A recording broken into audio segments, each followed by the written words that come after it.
How to forget two-step verification PIN without email.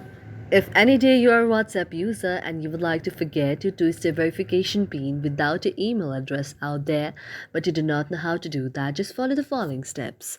For this, first of all, you have to find your WhatsApp application on your mobile device. After that, you can tap on it and then go to the I like option. After you proceed to the I like option there, now you have to scroll down until you find the option of storage.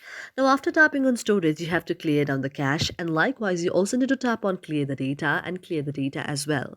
Now, after clearing the cache and clearing the data, now you have to go to the very Google Chrome on your mobile device. After tapping on Google Chrome on your mobile device, you have to go to Contact WhatsApp. You can search the Contact WhatsApp on the Google Chrome search icon and then tap on that. After that, you can see an interface like this. Now, here you have to tap on the phone number of your very WhatsApp, your email address of your WhatsApp. If not, you just cannot put it as well.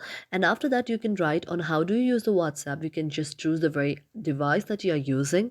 And after that, you can send your problem that you're facing on the message option and then go to the next step there and send it. And after the developer receives it within 24 hours, your problem may be solved. Thank you for watching our video. And if you really like it, do not forget to subscribe our channel.